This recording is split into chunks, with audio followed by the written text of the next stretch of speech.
ఉపాధ్యాయ వృత్తి అంటే భావితరాల్ని తీర్చిదిద్దే బాధ్యత. ఆ బాధ్యతను అంకితభావంతో నిర్వర్తిస్తూ ప్రజల మన్ననలు పొందుతున్నారు ఓ ప్రధానోపాధ్యాయుడు. సదనాల శ్రీనివాసరావు మహబూబాబాద్ జిల్లా కొత్తగూడ మండలం గుంజేడు గ్రామంలోని ప్రాథమిక పాఠశాలలో ప్రధానోపాధ్యాయుడిగా విధులు నిర్వహిస్తున్నారు. మారుమూల గ్రామం కావడంతో రవాణా సౌకర్యం కూడా సరిగా లేని పరిస్థితి. దీంతో చాలా మంది పిల్లలు ప్రాథమిక విద్యకు దూరమయ్యారు. దీనిని గ్రహించిన శ్రీనివాసరావు తానే పాఠశాలకు స్వయంగా తీసుకెళ్లే బాధ్యతను తీసుకున్నారు.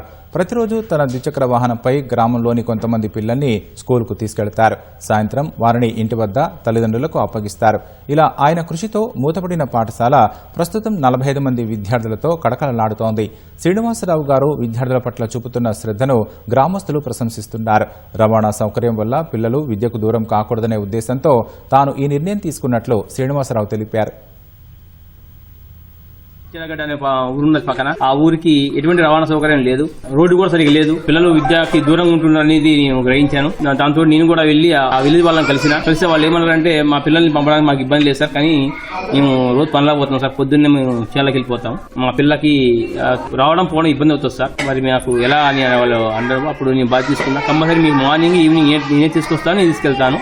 వాళ్ళు నేను చెప్పిన మాటలు విన్నారు. ఫస్ట్ కొంచెం వాళ్ళు సార్ ఆడేమో అనుకున్నారు, కానీ రెగ్యులర్ గా ఫస్ట్ స్టార్టింగ్ మాత్రం ఒక్కరు కూడా పెట్టాను. అక్కడ కూడా దాదాపు 1 వీక్ తర్వాతనే వాళ్ళందరూ మోటివేట్ అయ్యారు. ఒకళ్ళు చూసి వాళ్ళందరూ వస్తున్నారు. అక్కడ ఎవరు కూడా పిల్లలు ఖాళీగా ఉండట్లేదు, అందరూ మా పాఠశాలకు వస్తున్నారు. ఇక్కడ బడి లేక చాలా మంది పిల్లలు రోడ్ల మీద తిరుగుతున్నారు సార్. అంతకుముందు సార్ ఉండే ఒక సార్, ఆయన రోడ్డు బాగలేక రాలేదు సార్. రాకుండా ఆయన తీసేసి విద్యాలంటర్ని పెట్టి ఒక 2 సంవత్సరాలు నడిపించారు. నడిపించిన తర్వాత ఇక విద్యాలంటర్ కూడా బంద్ అయింది సార్.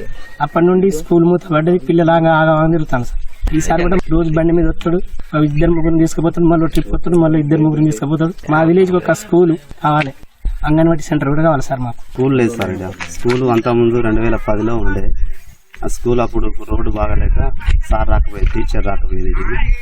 అట్లా పిల్లలు కొద్దిగా చదువు మీద ఇంట్రెస్ట్ లేకుండా ఇంట్లోనే ఉండేది.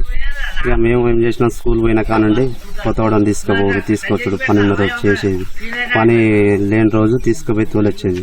పని ఉన్నప్పుడు ఇక ఇంటికాన్నే ఆడుకుంటూ ఉండేది.